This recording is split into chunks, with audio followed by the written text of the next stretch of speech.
Bom, então, está todo mundo enxergando aí a tela do assunto? Está tudo tranquilo? Está aparecendo aqui, professor. Boa, pronto. Então, vamos lá. Hoje, dando continuidade aos assuntos do nosso semestre, nós vamos falar sobre dilatação térmica.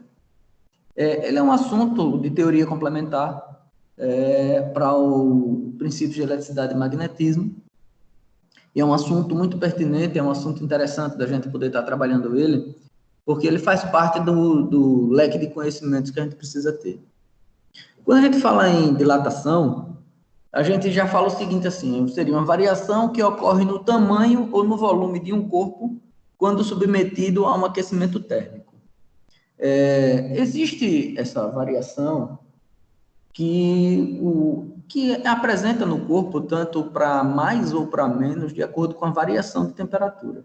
Na verdade, quando nós aquecemos um corpo, ele aumenta o seu tamanho. E quando nós resfriamos um corpo, ele diminui o tamanho. E a gente vai entrar em alguns detalhes interessantes aí nesse assunto. E as dúvidas que vocês foram tendo, a gente pode ir questionando e tudo, e conversando. A ideia é que seja realmente participativo. Uma vez que os corpos são constituídos por átomos ligados entre si, a exposição ao calor faz com que eles se agitem e aumentem a distância entre si e inchem.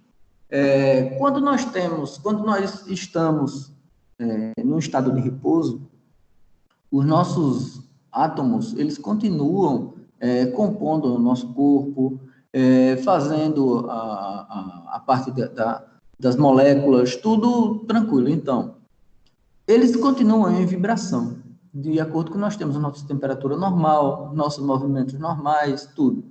Quando a gente se agita, quando a gente acelera o passo, quando a gente corre, a gente causa um aquecimento no nosso corpo por conta do agito dos átomos dentro do nosso corpo. Com esse agito, nós conseguimos elevar nossa temperatura.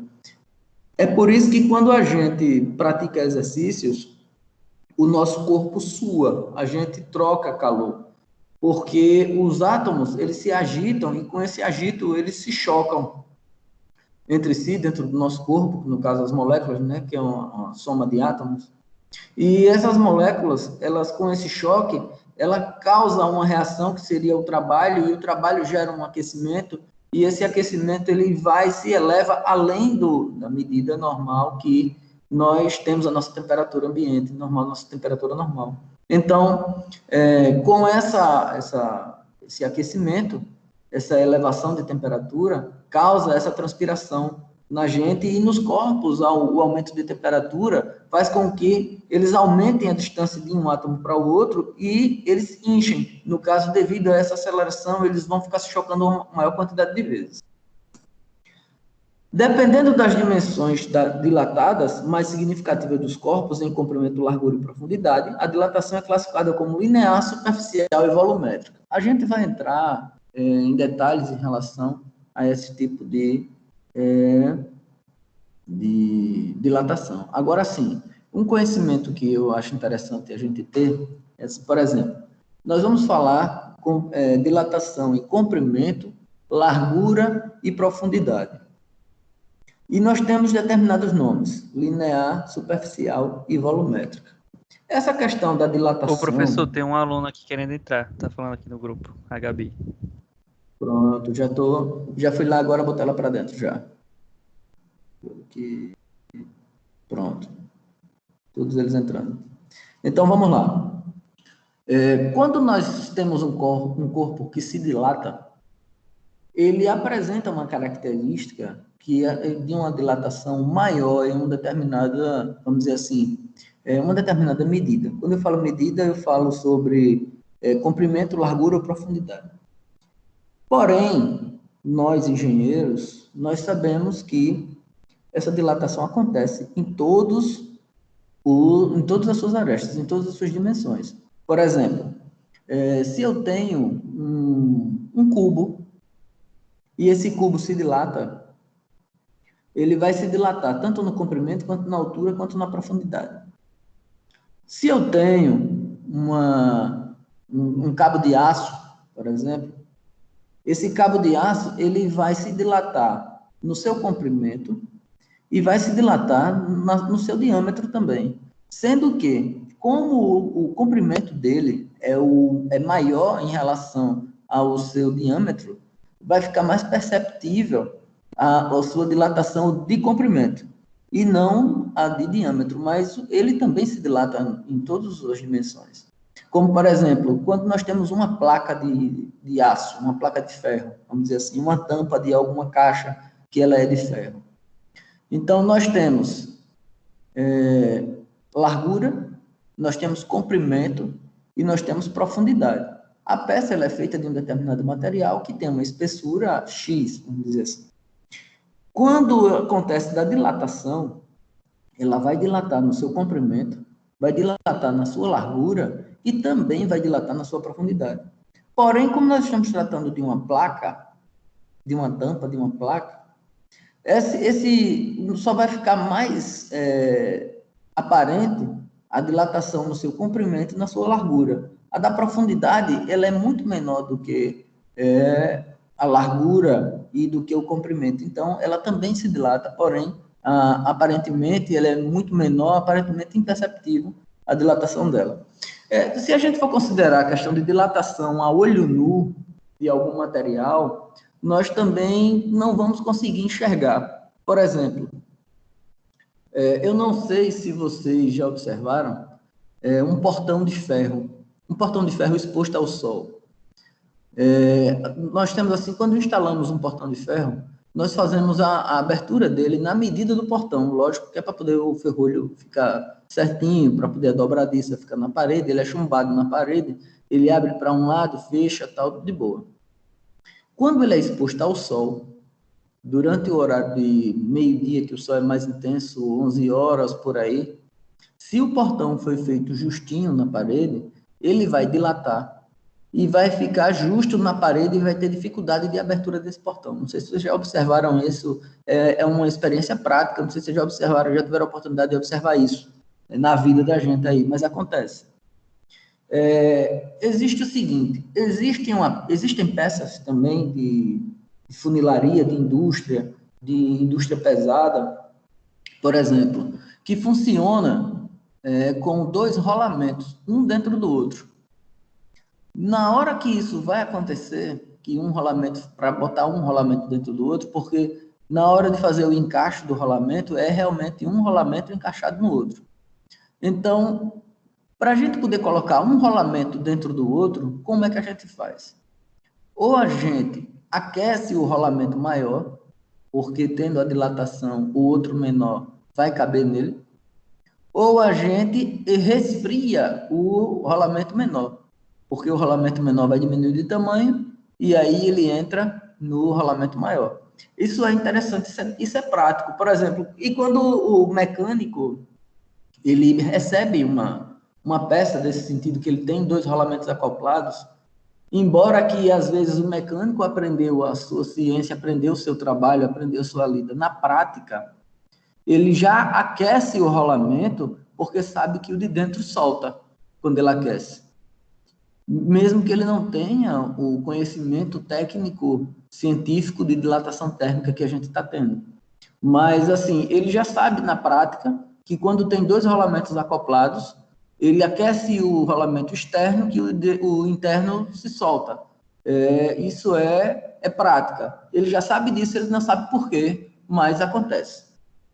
Isso é bem interessante da gente observar, porque é a nossa vida cotidiana, é a nossa prática, é aquilo que a gente vai trabalhar com isso e a gente tem que estar tranquilo também. Vamos lá.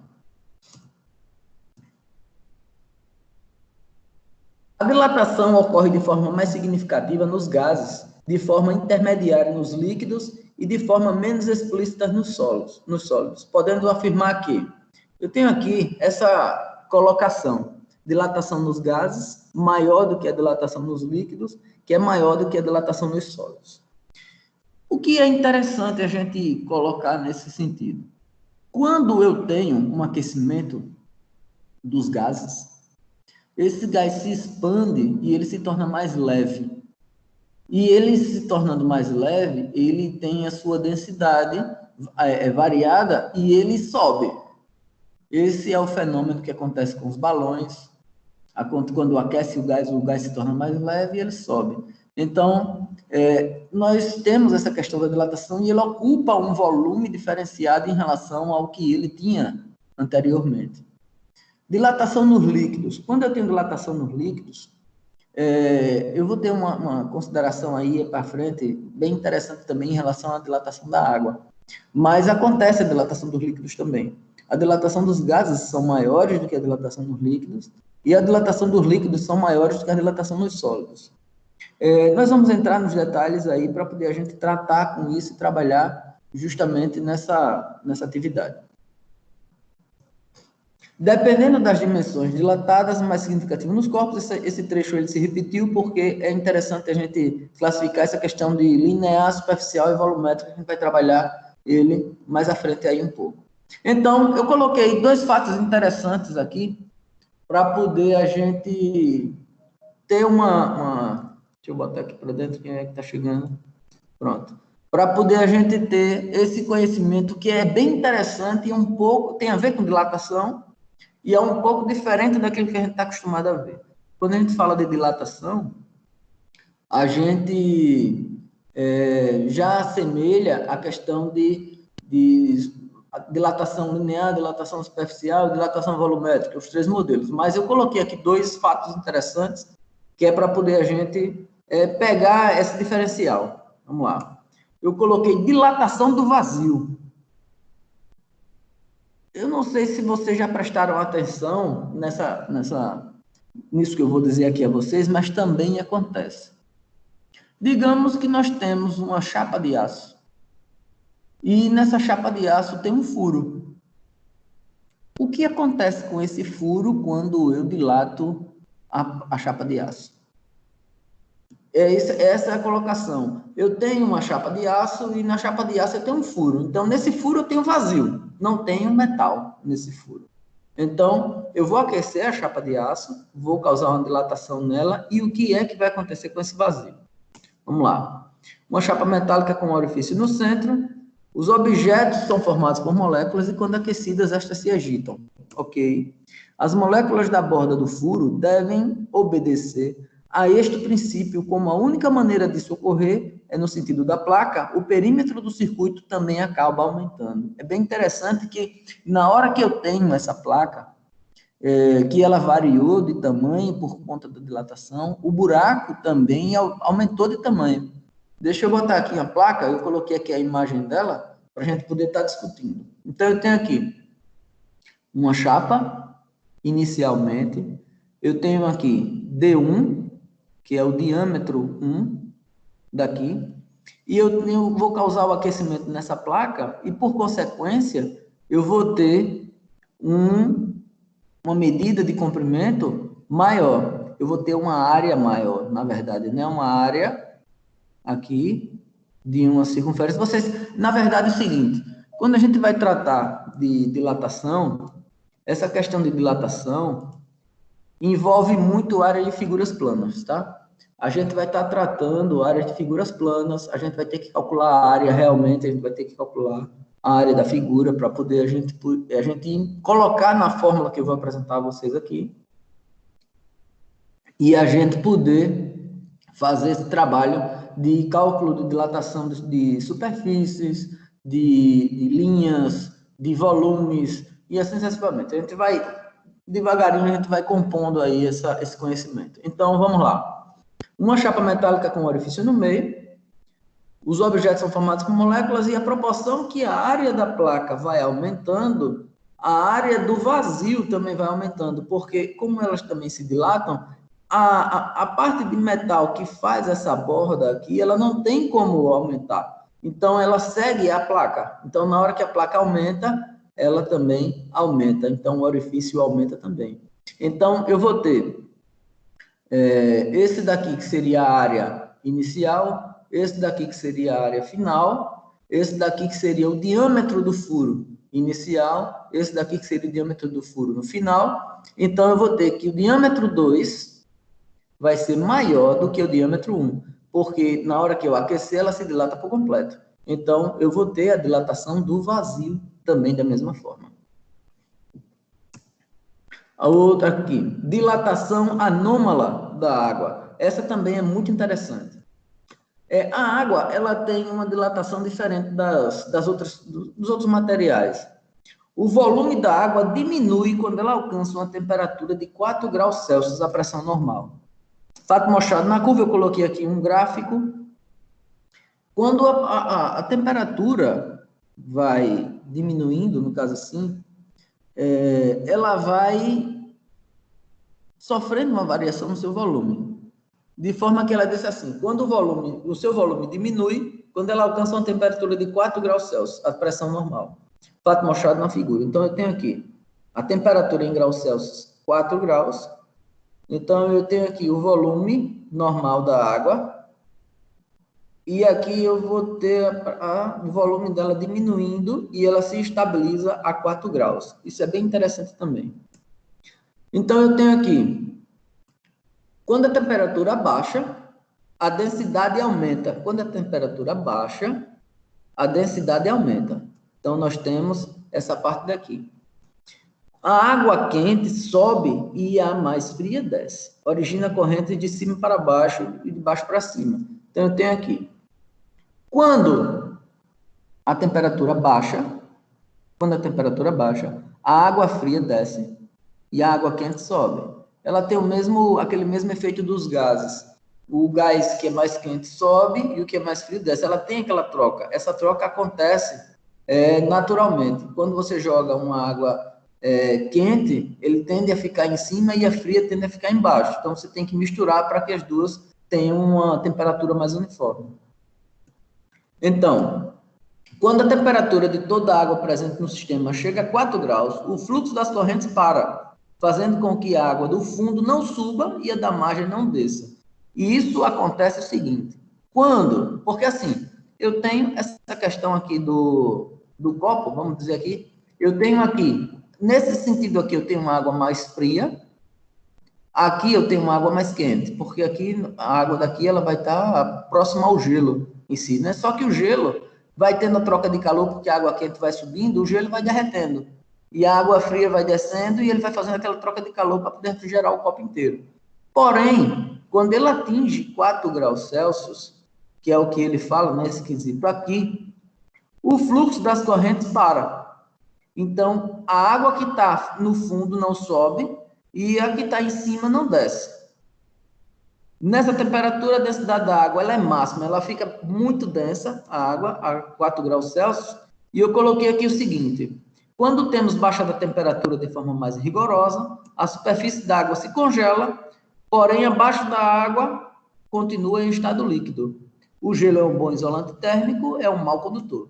Então, eu coloquei aqui o seguinte, esse é um fenômeno que acontece, eu acredito que vocês já devem ter observado isso passa em filme, passa em coisa seguinte. Às vezes o rio, ele congela na parte de cima. E embaixo da água, ele fica líquido. Esse é o segredo que faz com que o seguinte, Deus é tão perfeito que ele não permite que a água congele por completo, porque os peixes, os animais que vivem na água, nessa água, ele não se congela por conta disso. Porque se a água congelasse por completo, os peixes não nadariam, eles iam ficar presos no gelo e iam morrer congelados. Então, ele permite que a água crie uma densidade que ao ponto que ela, quando chega a 4 graus Celsius, ela se estabiliza, ela não permite essa passagem, não faz mais aquela conversão. Então, a água não se congela por completo. Aí acontece aquilo, do rio congelar somente a parte de cima e a parte de baixo fica líquida. É bem interessante. Aí eu coloquei aqui o seguinte, o gelo é um bom isolante térmico e é um mau condutor. Na hora que a densidade chega a 4 graus, quando foi falado no slide anterior, não existe mais a troca de calor. Não existindo mais a troca de calor, o que está frio na parte de cima não chega até embaixo. E o que está embaixo não sobe. Por isso que ele fala que ele é um mau condutor.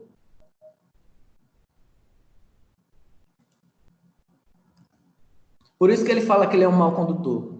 porque o gelo isola a parte de cima e a parte de baixo. E em relação ao gelo ser isolante, eu não sei se vocês já observaram aquela questão do pessoal que mora no Polo Norte, que fica que tem aqueles esquimós, que eles fazem aqueles iglus de gelo, aquelas coisas e tal, porque o gelo vai impedir o vento de entrar. Lá dentro é frio, não é quente.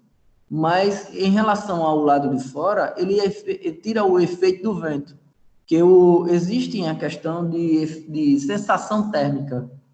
Quando você viaja para uma região fria, você vai olhar no termômetro, o termômetro marca, vamos dizer assim, 15 graus, 16 graus, mas se estiver ventando muito, ele dá uma sensação térmica de 2 graus menores, 2 graus ou 3 graus. Por exemplo, se estava 16, estava 15, vai ficar 12, 13.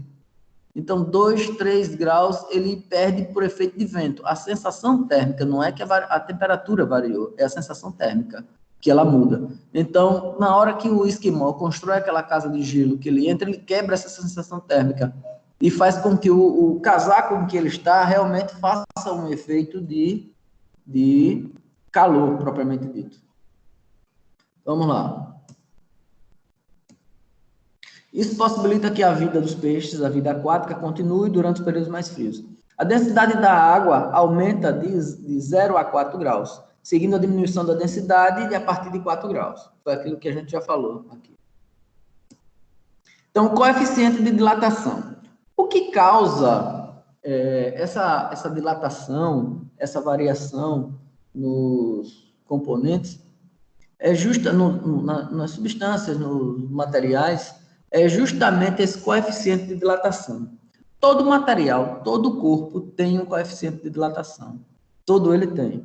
Então, o coeficiente de dilatação é representado por uma letra grega, que é alfa, e cada material tem o seu valor. Esse dado, ele é fornecido na questão, ou então é fornecido uma tabela, e você vai pesquisar por essa tabela, mas nas questões que a gente vai fazer, ele vai ser dado na questão. O coeficiente de dilatação térmica é uma medida de variação unitária de grandeza de uma de suas dimensões. Ok. Como ele falou aqui, ó, é um coeficiente de dilatação térmico, é uma medida de variação unitária da grandeza de uma de suas dimensões. Então, de uma de suas dimensões. Esse finalzinho de frase, de uma de suas dimensões, vai definir esse nosso estudo, como proporcionalmente a gente vai fazer esse estudo, né? Vamos lá. Vocês vão entender. Essas variações das dimensões ocorrem no comprimento, na largura e na espessura, algumas vezes mais acentuadas uma do que a outra. Certo? Em todas as vezes, a não ser quando é volumétrica, vai haver um destaque em relação ao que foi que ele acentuou nessa variação de medida, né? Uma regra básica é que, com o aumento da temperatura de um objeto, o seu volume também aumenta e a sua densidade diminui, exceto para a água. O que tem maior densidade sobe, o que tem menor densidade desce.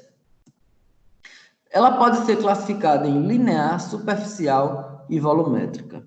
Dilatação linear. A dilatação linear, eu coloquei essa figura aí, ela é bem interessante, porque a dilatação linear, ela está muito presente na vida da gente. A dilatação linear, toda linha de trem, ele possui uma distância de um trilho para o outro. Não sei se vocês já observaram. Distância de um trilho para o outro. Por que isso acontece? Porque na hora que existe o aquecimento, o trilho do trem, ele vai acontecer dessa dilatação por todas as dimensões, como eu falei. Tanto na altura, deixa eu pegar aqui, quanto na altura, quanto no comprimento, quanto na espessura, que no caso está aqui. Então, ela vai acontecer de todas as formas. Porém, está nítido, está claro, que o comprimento é que vai ser mais afetado, porque o comprimento é maior do que a largura e do que a altura. Então, ele vai sofrer um impacto maior na largura. Por isso que quando ele fala aqui, Ele vai dizer assim, aqui, uma variação de dimensões ocorre no comprimento, largura e espessura, algumas vezes mais acentuada em uma do que na outra. Nesse caso da linear, nós vamos ter que o mais acentuado vai ser no comprimento. Então, vamos seguir aqui. Resulta no aumento de volume em apenas uma dimensão, em comprimento. E é o que acontece, por exemplo, com um fio, em que seu comprimento é mais relevante do que a sua espessura. Diríamos até irrelevante em termos comparativos. Pronto. A palavra-chave está aqui. O aumento do seu comprimento é mais relevante do que a sua espessura. Então, quando ele fala que é mais relevante do que a espessura, ele, por si, aqui, esse texto, ele se contradiz em termos que ele diz o seguinte: resulta do aumento do volume em apenas uma dimensão. Então, se ele diz que é em apenas uma dimensão, ele não poderia dizer que a espessura se dilata irrelevantemente, porque se ela se dilata irrelevantemente, ela também se dilata. Então, prova a nossa teoria do início, que a gente estava falando a respeito de que, apesar da gente ter consideravelmente uma dilatação em comprimento, mas acontece a dilatação em todos os sentidos, em todas as dimensões. Então, quando a gente vai tratar, a gente vai ter que identificar que tipo de dilatação está acontecendo. Se ela vai ser linear, se ela vai ser superficial ou se ela vai ser volumétrica. Mas vai ser simples a gente observar, porque a gente vai ficar nítido qual é o tipo de dilatação que a gente está procurando. Por conta do objeto que vai ser apresentado. Então, a gente olhando o objeto, a gente vai conseguir fazer. Agora, olha o que é interessante. Ao lado dessa linha de trem, nós temos uma outra. Tá vendo? Que ela não sofreu alteração em relação igual a essa daqui. Essa daqui sofreu por algum erro de projeto, alguma coisa, porque na hora que um trilho cresceu, que o outro cresceu também, que os dois se encontraram, eles se empenaram todinho. E esse daqui não sofreu alteração nenhuma. Então, vamos lá. Para calcular a dilatação linear, utilizamos a seguinte fórmula. A fórmula que a gente vai calcular é essa daqui. Ela fala aqui o seguinte: a variação do comprimento, L é comprimento, vai ser igual ao comprimento inicial, multiplicado pelo alfa, que o alfa é o coeficiente de dilatação, multiplicado pela variação de θ. Vamos entender aqui. Variação do comprimento, ΔL, L0, comprimento inicial, alfa, coeficiente de dilatação linear, e Δθ é a variação de temperatura. Então, o que acontece? Vai ser dado um valor de alfa, do coeficiente linear, vai ser dado um valor de alfa, e aí nós vamos fazer o seguinte, nós vamos observar o que é que a questão está pedindo. Eu sei que quando eu falo ΔL, é L final menos L inicial. Variação é o final menos o inicial. Então, eu tenho aqui a variação do comprimento, então vai ser o comprimento final menos o comprimento inicial, vai ser igual ao comprimento inicial multiplicado por alfa, multiplicado por Δθ, onde Δθ é a variação de temperatura. Que a Δθ vai ser T final menos T inicial. Então, vai ser o seguinte: eu posso ter aí um aumento ou uma diminuição no comprimento dessa linha de trem, vamos dizer assim, dependendo da temperatura inicial e da temperatura final, e aí eu vou calcular o meu comprimento final e o comprimento inicial. Aí, o que a questão pode pedir? Ela pode pedir qual é a variação do comprimento, aí a variação do comprimento é essa daqui, qual é a variação de temperatura dentro para poder causar isso. Então, se eu estou pedindo a variação de temperatura, eu vou ter que ter temperatura inicial, vou ter que ter o comprimento final e o comprimento inicial, e vou ter que ter o meu valor de alfa. Esse valor de alfa, eu já informei que ele vai ser dado na questão.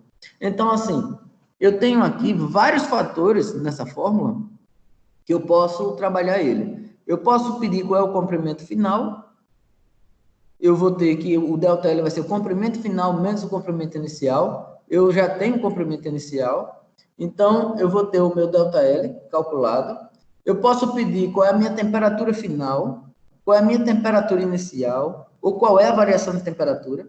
Eu posso pedir qual é a variação de comprimento e o comprimento final. Então, são várias possibilidades que a questão vai apresentar para a gente poder tratar desse assunto.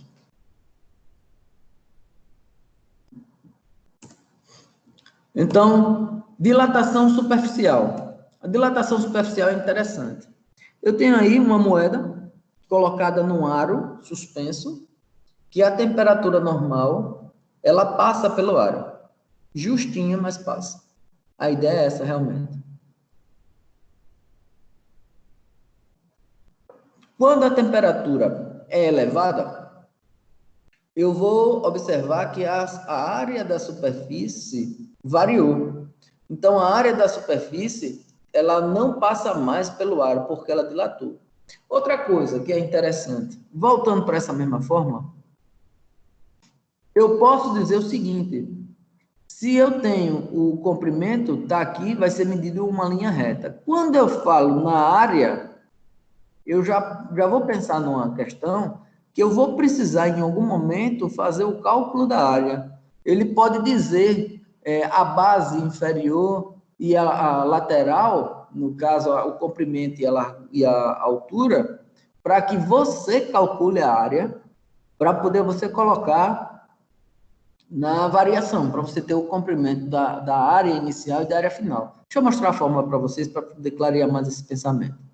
Vamos lá. Resulta no aumento do volume de 2 dimensões. Aumentou 2 dimensões. Então, nós estamos falando de área. Quando eu falei linear, falamos em uma dimensão. Quando eu falo superficial, eu falo em 2 dimensões, comprimento e largura. Comprimento e largura. Ela aumentou de tamanho. Então, aqui nós colocamos um círculo, no caso a moeda, mas pode ser qualquer superfície. Quando eu falo de dilatação superficial, que é esse assunto que a gente está tratando aqui agora nesse momento, eu já posso pensar o seguinte: não sei se vocês já observaram em construções de prédios, que ele existe um espaço, o prédio é dividido em várias partes e ele é feito um espaço de um prédio para o outro, ele não é construído contínuo. Esse daí é a dilatação, é o fator de dilatação. Fica praticamente 2 dedos de um bloco para o outro para poder ele dilatar e haver esse encontro e não se quebrar. Uma quadra de esportes. Numa quadra de esportes... Oi, sim, pode falar? Isso também acontece em alguns tipos de piso, né? Tipo o piso granilite, que tem colocar as divisóriazinhas para a questão da dilatação, né? Exatamente. Acontece em quadra de esporte, acontece em calçada, acontece em lajes, acontece em toda superfície que fica exposta, plana, acontece. Acontece, como você falou, em pisos, acontece do piso rachar e você não sabe por que o piso rachou. Porque não tinha o fator de dilatação. Esse fator de dilatação, ele tem que ter essa compensação. Então, na hora que nós temos os prédios, são os 2 blocos que tem aquele fator de dilatação entre um e o outro, eles são preenchidos com um material emborrachado, vamos dizer assim, é uma borracha líquida, vedante, que é para poder não permitir a passagem de insetos, não permitir a passagem de água, não permitir a passagem de objetos que não sejam indesejados, mas ele fica com aquela flexibilidade de que ele possa dilatar e aquilo ali fica como sendo uma margem de segurança. Quando a gente tem uma quadra de esporte, antigamente era utilizado, não sei se vocês lembram, uma madeira para fazer a divisão entre vários blocos de concreto que era feito na quadra de esportes. Essa madeira que era colocada na época fazendo a divisão, era porque quando você tem 2 materiais diferentes, você tem 2 coeficientes diferentes. Então, quando você tem 2 coeficientes diferentes, um vai dilatar de uma forma, outro vai dilatar de outra. Então, existe uma condição de você escolher o material que você vai colocar para poder causar essa dilatação. Quando nós estamos falando de dilatação superficial, a fórmula é a seguinte. Variação da área é igual à área inicial vezes beta vezes delta, delta teta. Que aí, no caso, vai ser delta A, que no caso é a variação da área. Aí é nessa hora que eu falo em área de figuras planas. Eu não sei se vocês estão lembrados da área de figuras planas. Quem não tiver, por favor, sinaliza.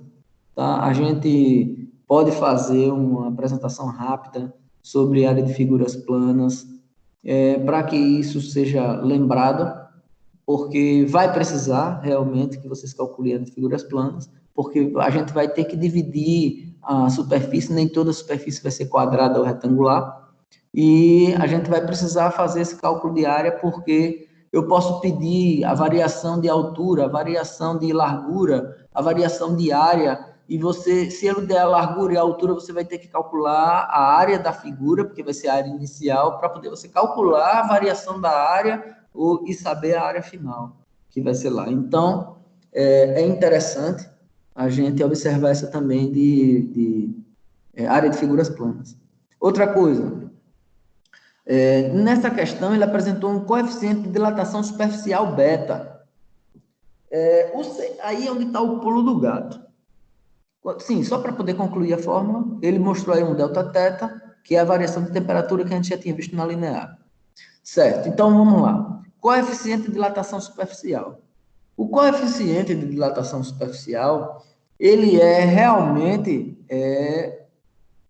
quando eu falei aqui, ó, quando ele lá no início da apresentação, ele disse o seguinte, que eu disse, ó, esse aqui é quem vai definir no final da frase, é quem vai definir o nosso estudo, e lá na frente a gente vai falar. Ele diz que o coeficiente de dilatação, ele é o responsável pela dilatação em uma de suas dimensões. Quando eu tenho aqui duas dimensões, que no caso a superficial, ela vai dilatar tanto no comprimento quanto na altura, nós vamos ter beta. E beta vai ser igual a 2 alfa. Porque alfa é o responsável pela dilatação em uma dimensão. E o beta, ele vai ser justamente as duas dimensões. Então, ele é 2 alfa. É alfa na dimensão de comprimento e alfa na dimensão de largura, ou seja, de altura. Então, nós vamos ter 2 alfa. Alfa do comprimento e alfa da altura. Então, beta é igual a 2 alfa. Então, na verdade, quando eu posso pedir uma dilatação de uma superfície e eu apresentar o alfa, vocês vão ter que ter na cabeça que vocês vão trabalhar com dilatação superficial e vão ter que pegar alfa, multiplicar por 2 para poder achar o beta, que é para poder você colocar lá. O que acontece? Eu posso solicitar também, como posso solicitar na linear, também da mesma forma, eu posso entregar para vocês a variação da área, a área inicial, a variação de temperatura e perguntar de qual característica é esse material. Então, vocês vão calcular o beta, dividir por 2, achar o alfa e ir numa tabela e achar o valor de alfa. Aí você vai dizer que material foi que sofreu aquela dilatação. Pode ser? Pode sim, não tem problema nenhum. A física, no caso, ela é que, na verdade, se a gente está tratando de física também, física e energia, a gente trata, inclusive, desses fatores. A gente tem que fazer de forma que seja entendível na teoria, mas a gente, como engenheiro, não pode ser voltado numa só direção.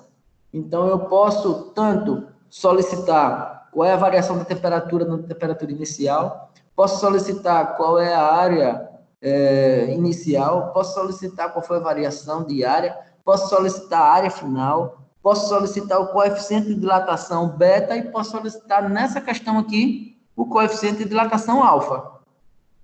Tranquilamente eu posso fazer isso. Então, é só questão de ajuste, de você entender o que é que está sendo solicitado e trabalhar essas fórmulas para isso. Então, podemos dizer que beta é 2 vezes maior do que alfa. A dilatação superficial se refere a 2 dimensões, enquanto a linear apenas uma. Então, beta vai ser igual a 2 alfa. E a dilatação volumétrica? A dilatação volumétrica é o aumento de volume em comprimento, largura e profundidade. É o que acontece, por exemplo, com uma barra de ouro. Interessante também. Eu coloquei aqui um cubo para poder a gente já ver essa questão. Então, eu tenho aqui o cubo inicial. Eu tenho comprimento, altura e profundidade. 3 dimensões. Na hora que ele está praticamente igual. Então, observa aqui o seguinte. Quando eu tenho linear, você tem bem acentuado do que é que eu estou tratando, que é o comprimento. Quando eu tenho superfície, você já vai saber que eu estou tratando de uma placa, estou tratando de uma tampa, estou tratando de uma moeda, estou tratando de uma área. Aí é superficial. E quando eu estou falando de volumétrica, eu já tenho aqui a questão do cubo. Esse cubo ele tem praticamente as mesmas medidas. Eu posso ter um tijolo? Pode ter um tijolo. Por que eu falei um tijolo? Porque o comprimento do tijolo é diferente de um cubo. Um cubo é praticamente um quadrado, é um cubo, 3 dimensões. Um quadrado seria essa parte da frente aqui, o quadrado. Aqui eu teria outro quadrado, aqui eu teria outro quadrado, em cima tem um quadrado, embaixo tem um quadrado, do lado de cá eu tenho um quadrado, então ele é formado um cubo. É formado por vários quadrados que se são paralelos em relação às suas arestas. Essa aresta daqui é em conjunto com essa, que é em conjunto com essa, então forma um quadrado. São 3 dimensões. Eu vou ter aqui x, eu vou ter aqui y e eu vou ter aqui z. 3 dimensões. Então, é o aumento do volume em comprimento, largura e profundidade, que acontece, por exemplo, com uma barra de ouro, com um tijolo, com um cubo, e assim sucessivamente. Para calcular a dilatação volumétrica, nós utilizaremos a seguinte fórmula. ΔV é igual a V0 vezes gama vezes Δθ. Então, eu tenho aqui ΔV, variação do volume, V0 é o volume inicial, esse gama é o coeficiente de dilatação volumétrica, e o Δθ, variação de temperatura. Então, novamente, seguindo a teoria que nós vimos em relação ao coeficiente de dilatação, qual é o valor do nosso coeficiente de dilatação volumétrica? Qual é o valor dele em relação a alfa? Alguém aí se arrisca? Alfa ao cubo, professor. Ao cubo ou 3 vezes alfa? Alfa ao cubo.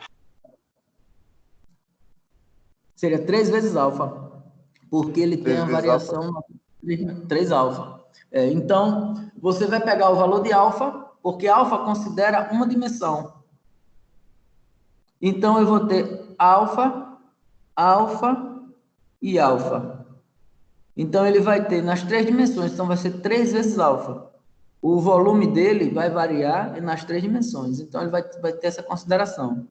Então, o coeficiente de gama é 3 vezes maior do que alfa, que é o coeficiente de dilatação linear. Trata nas 3 dimensões, enquanto o linear trata apenas uma. É a consideração que ele botou em relação à volumétrica. Então, vamos fazer o seguinte, deixa eu ver aqui, eu acho que já a próxima agora já é um exercíciozinho, para a gente ir testando isso aqui. Vamos lá. Os corpos estão dispostos com materiais diferentes e não é agora não, tá? Daqui a pouco a gente já tem um exercíciozinho para a gente ir praticando isso aí. Então, corpos são dispostos por materiais diferentes. Então, corpos se dilatam com mais facilidade em decorrência do material com que são feitos. Ok, estamos falando de variação de coeficientes lineares, variando questão de materiais de que os corpos são feitos. Se você variar o material, você vai ter um coeficiente de dilatação linear diferente. Segue uma planilha com alguns coeficientes de variação. Então, eu tenho aqui linear, superficial e volumétrico. Então, eu tenho o aço e o ferro. Aí ele botou 1,2, na verdade é 1,2 vezes 10 a menos 5. Alumínio, 2,4 vezes 10 a menos 5. Bronze, latão, 1,8 vezes 10 a menos 5. Baquelite, 2,9 vezes 10 a menos 5. Chumbo, 2,9. Cobre, 1,7.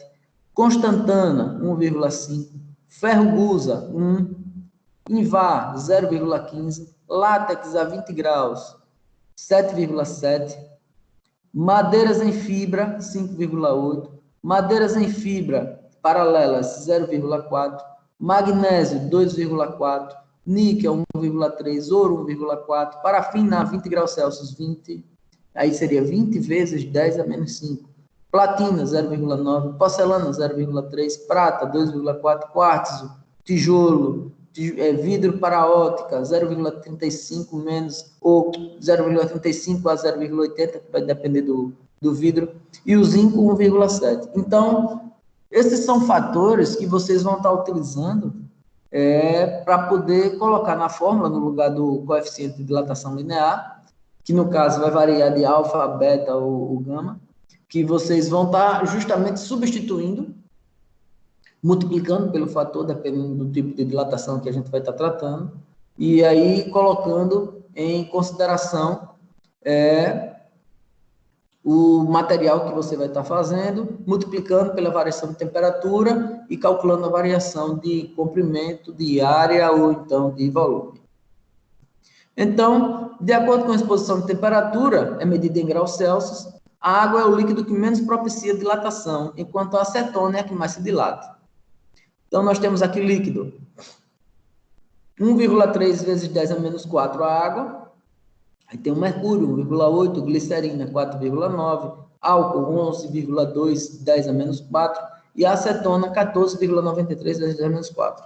Essas tabelas, em algum momento a gente pode precisar dessas tabelas, aonde vocês precisarem, eu vou fornecer, ou a questão vai citar somente o material que é necessário para você calcular aquela questão, ou eu vou fornecer todos os outros valores e vocês vão me dizer de que material foi feito. Por exemplo, eu vou fornecer uns valores, deixa eu voltar para essa tela daqui, pronto, vou fornecer uns valores na questão, vocês vão calcular e eu vou dizer assim, qual é a alternativa que especifica o material que foi fabricado tal equipamento.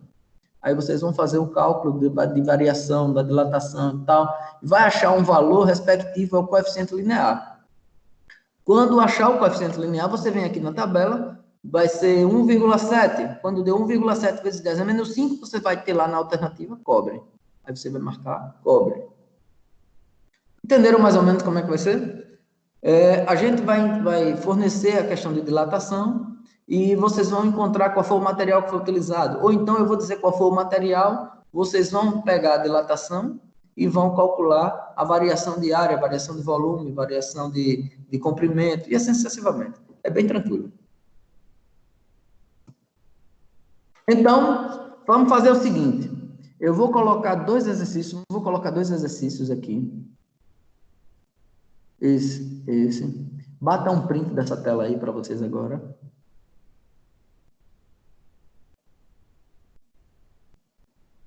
Tranquilo? Tranquilo, professor. Pronto. Vou botar mais dois exercícios. Print da tela novamente.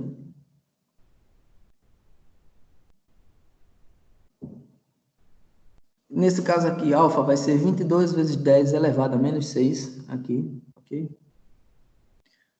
E aqui mais um exercício, que é esse daqui. Certo? Ô, professor, volta à página anterior, por gentileza.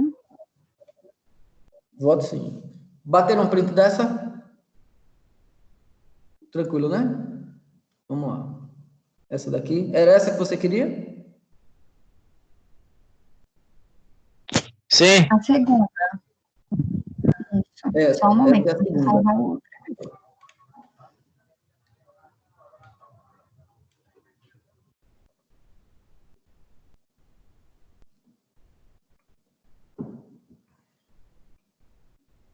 E a primeira página foi essa daqui.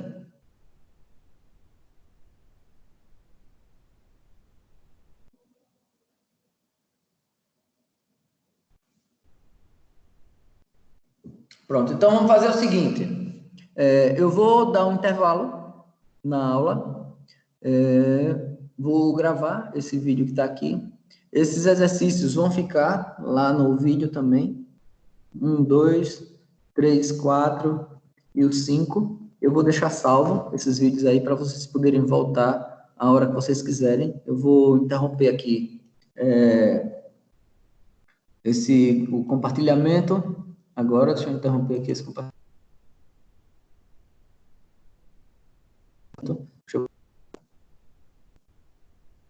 Pronto. Então, vamos fazer o seguinte. Vamos dar uma pausa agora. São 8h30 da noite. E eu vou salvar esse vídeo. Deixa eu salvar ele aqui para a gravação.